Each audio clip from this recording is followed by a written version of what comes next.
écoutez Alger Chaîne 3, le journal. 12h30 sur Alger Chaîne 3. Bonjour à tous. En retour dans cette édition sur le plan de développement et de modernisation de la capitale présenté hier lors d'une cérémonie en présence du président de la République, Al-Majid Tebboune, insiste sur la concrétisation de tous ces projets importants pour l'image de la capitale. 10 milliards de dinars sont déjà dépensés dans la réalisation de certains projets selon la wilaya d'Alger. Dans le secteur des transports, une réflexion est lancée pour la réalisation d'un monorail, assurant un reportage sur les attentes des citoyens, signé Sofia Boukalcha. Les ministres arabes de l'habitat réunis à Alger ce mardi à l'occasion de la 8e conférence arabe de l'habitat sous le thème défis et promesses. Le ministre de l'habitat a exposé à l'occasion les réalisations de l'Algérie dans ce domaine. Amélioration de la qualité du service public au centre d'une rencontre organisée en présence du médiateur de la République qui invite les citoyens à faire des propositions. L'agression sioniste s'intensifie à Gaza, bombardée depuis l'aube, et les Palestiniens résistent en menant des attaques contre les soldats sionistes. Au moins 50 d'entre eux ont été éliminés ces dernières 48 heures. Du sport, du football avec les matchs de la mise à jour du championnat de Ligue 1 3 au programme ce mardi et un duel à distance entre l'entente de Sétif et la JS Kabylie pour une place sur le podium. Bonjour à tous. Tout un programme et des projets pour développer et moderniser la capitale. Des projets présentés hier lors d'une cérémonie au Palais de la Culture, Moufdi Zakaria, en présence du président de la République, Al-Majid Tebboune. Ces projets touchent divers secteurs, notamment les transports, l'environnement ou encore le tourisme. Ce plan de développement et de modernisation d'Alger ouvrira des perspectives d'avenir prometteuses pour la promotion de la capitale, a souligné le chef de l'État qui a annoncé que d'autres villes, dont Constantine, bénéficient de programmes similaires. لما نكمل بالعاصمة نفوت الولايات الأخرى. قسنطينة لازم تاخذ حقها كذلك. قسنطينة بلاد تفوق 1200 سنة، بلاد تاع مقاومة وبلاد تاع تاريخ بالنسبة للولايات الأخرين، شرق غرب وسط جنوب كذلك. يعني بهذه الكيفية نرجع الجمال بسير للرأس اللي هي العاصمة، المدن الأخرى كذلك، والجزائر بصفة عامة. اليوم الأمور يعني ميسورة الحمد لله. On peut avoir l'ambition de la rénovation, il faut le faire. Le président de la République a insisté par ailleurs sur l'importance de la concrétisation de ces projets. Jusque-là, 10 milliards de dinars sont dépensés, a déclaré ce matin sur les ondes de la chaîne 3 le conseiller du Wali d'Alger chargé des 4 plans d'aménagement de la capitale dans le secteur des transports. Plusieurs projets sont lancés. Il y a une réflexion est lancée pour la réalisation d'un monorail, des projets qui faciliteront le déplacement des citoyens. Sofia Boukalcha. Le plan de modernisation d'Alger prévoit plusieurs initiatives pour désengorger la capitale, notamment la modernisation et l'extension des moyens de transport existants, ainsi que l'élargissement des axes routiers. L'Akhdar, conseiller du Wali d'Alger. On intervient sur 3 niveaux. Le premier niveau, c'est le parachèvement du macro-maillage routier, de traiter certains points noirs de congestion. Le deuxième aspect, c'est la mise en place d'un système intelligent de régulation des carrefours par des feux tricolores. Troisième volet, c'est le développement du transport de masse des voyageurs et les transports guidés. Pour ce qui est du métro, il y a des extensions qui sont déjà en cours de réalisation. L'entreprise de métro d'Alger, ils ont un portefeuille d'études. Des études ont été faites pour extension vers la zone ouest. Donc le lancement de ces projets dépendra des disponibilités financières. Certains projets sont en cours de réalisation, d'autres seront prochainement lancés. Ces mesures visent à améliorer considérablement la qualité de vie des citoyens qui accueillent ces changements avec satisfaction.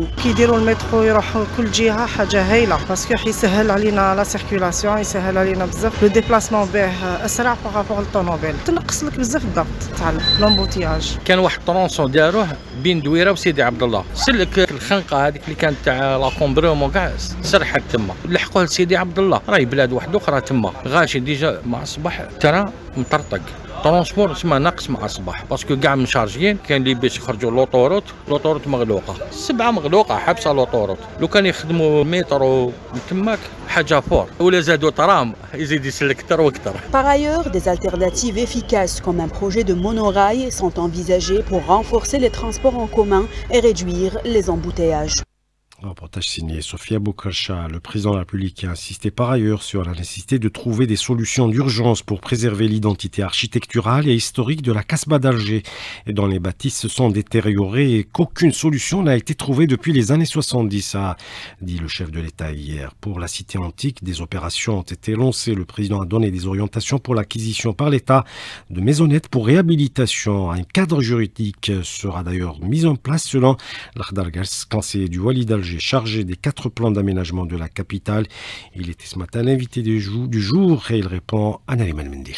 Pour cet aspect, on accorde un intérêt très particulier déjà pour la Casbah d'Alger, où plusieurs monuments ont été restaurés d'une manière pointue et scientifique. Les différents palais, les mosquées, conformément aux orientations de M. le Président de la République. Effectivement, la grosse difficulté qu'on avait à intervenir au niveau de la Casbah, c'était que toutes les douillettes, c'est des biens privés. Donc il faut un cadre juridique qui nous permette d'intervenir pour acquérir ces biens et les réhabiliter, restructurer certains îlots. Donc on a eu à intervenir surtout sur les palais, les mosquées. Domaine public, on a traité plus d'une vingtaine de bâtisses. Donc maintenant, conformément aux instructions de M. le Président de la République, dès qu'un cadre juridique sera mis en place, on aura une nouvelle stratégie pour réhabiliter la Casbah.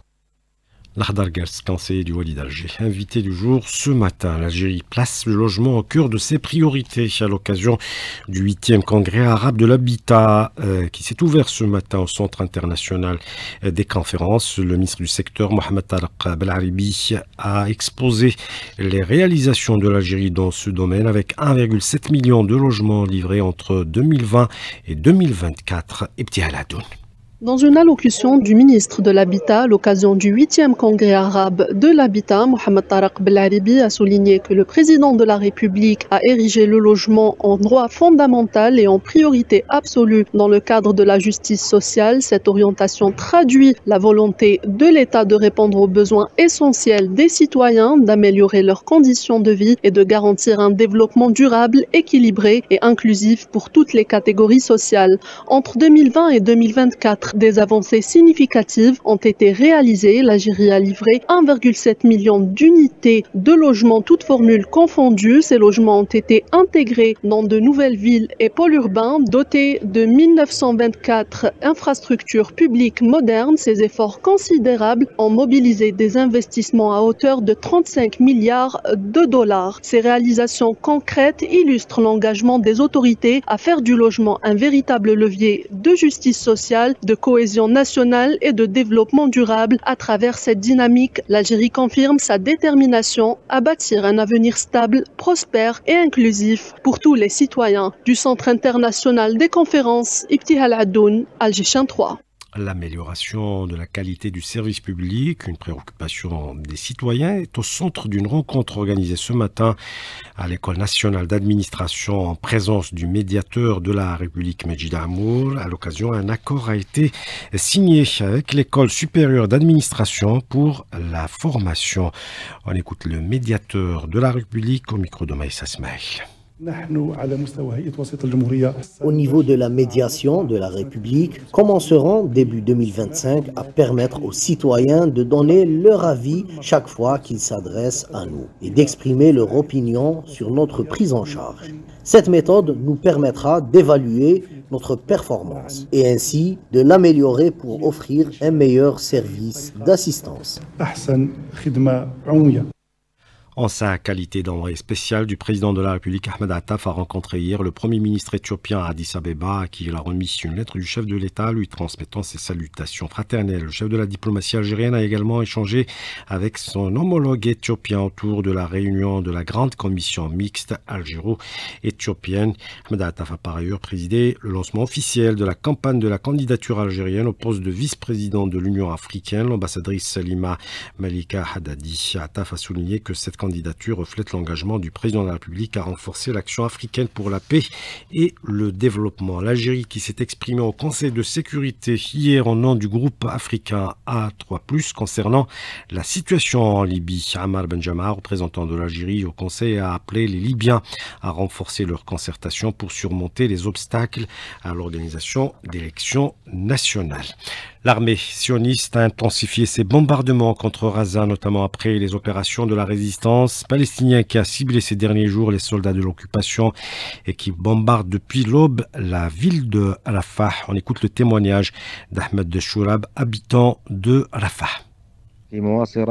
Aux alentours de Rafah, les chars sionistes avancent vers la maison de la famille El-Bardawil et ils tirent sans arrêt avec les drones quadcoptères pour assurer leur déplacement. Même les navires sionistes ont commencé à bouger à l'aube. À 5 heures du matin, la situation est dangereuse.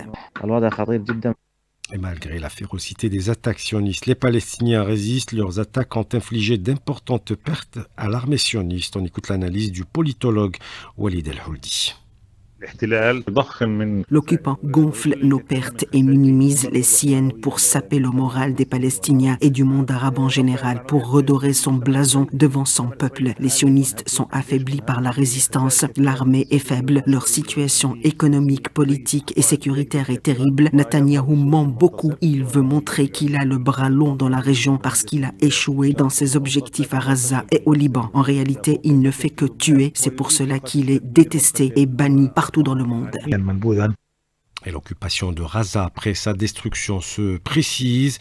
Le ministre des Finances de l'entité sioniste Smotrich a affirmé que la puissance occupante ne permettrait pas la création d'un État palestinien, et un autre député du Likoud a présenté lui un projet de loi visant à permettre aux Israéliens de circuler librement à l'intérieur de la bande de Gaza. Ce projet de loi intervient après les mesures prises dans le nord de la Cisjordanie occupée où les restrictions d'entrée des Israéliens ont été levées, ce qui a permis l'implantation de nouvelles colonies.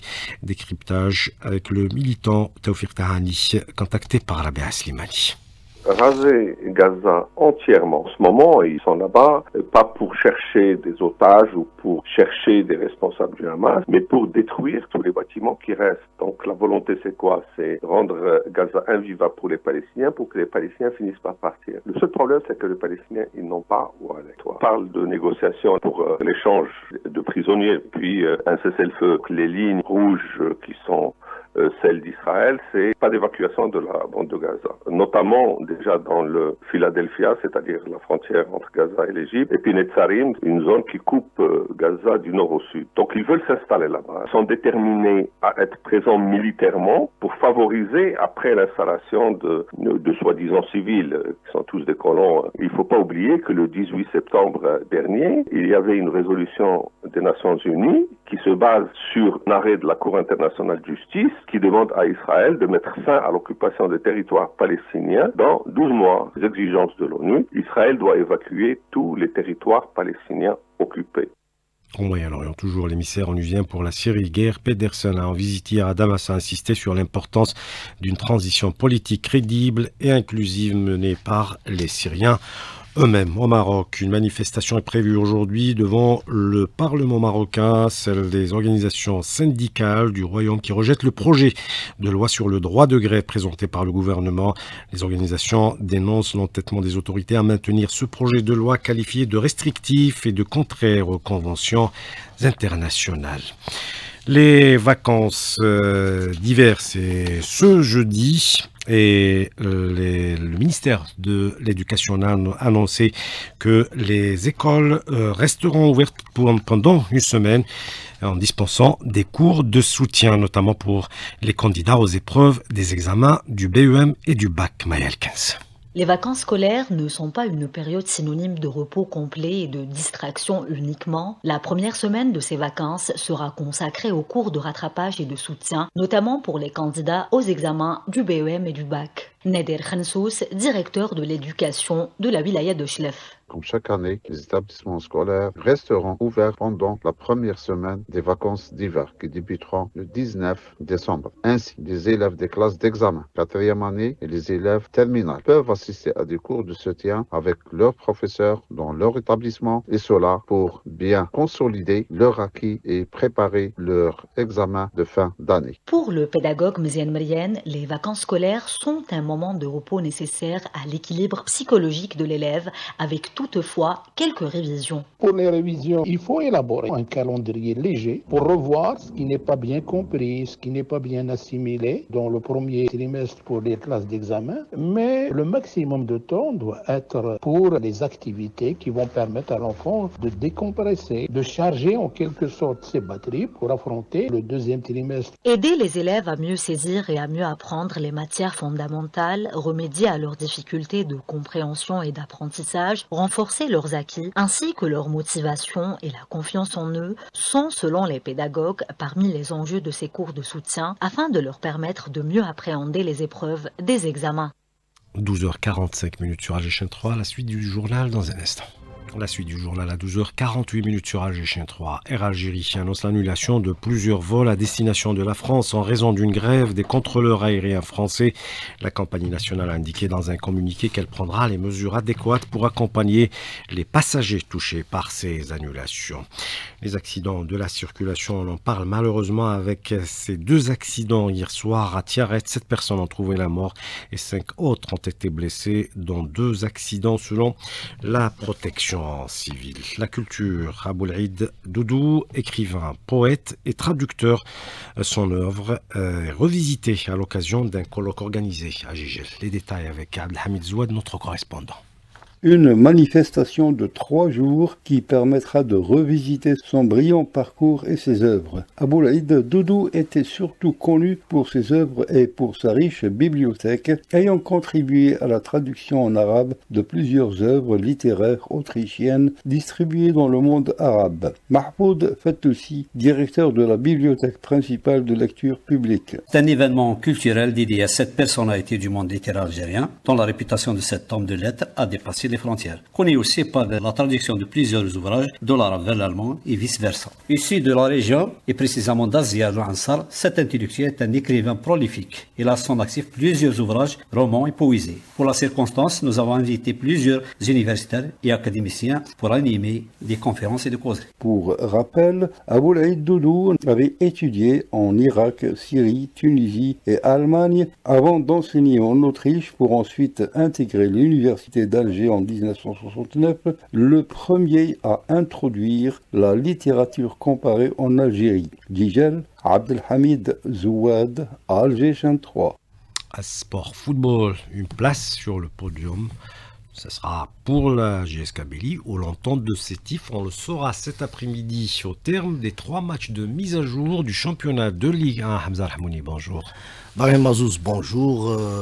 On va commencer par la première rencontre prévue à 16h30. Elle mettra aux prises le Shabab Agadi de Belouizdad à la JS Saoura, comptant pour la mise à jour de la 7e journée prévue au stade du 5 juillet à huis clos en raison de la suspension qui a été infligée par la commission de discipline de la fédération au Shabab Agadi de Belouizdad suite aux incidents ayant émaillé le derby algérois Mouloudia d'Alger CR Belouizdad. 1 heure plus tard à 17h30 débuteront les 2 autres rencontres. Entente de Sétif Paradouassé pour le compte de la mise à jour de la 9e journée. Ce sera au stade du 8 mai 45 de Sétif. Également JS Kabylie Mouloudia d'Olbayad pour le compte de la mise à jour de la 10e journée de la Ligue 1. Ce sera au stade Hossein Ahmed de Tizi Ouzou. Les 3 rencontres seront bien évidemment retransmises en direct sur nos ondes. Sport sur la 3 qui débutera à partir de 16h. Merci Hamza Rahmouni pour ces informations sportives. Merci à vous de nous avoir prêté attention. Merci à Selma et Radouane à la réalisation, Kérimou à la régie d'antenne et Nesrine Kérimou à la technique et Nesrine à la régie d'antenne et Yassine au streaming. Merci à vous de nous avoir prêté attention. Pour la météo, Karim Abdel est là. On attend des pluies vendredi prochain.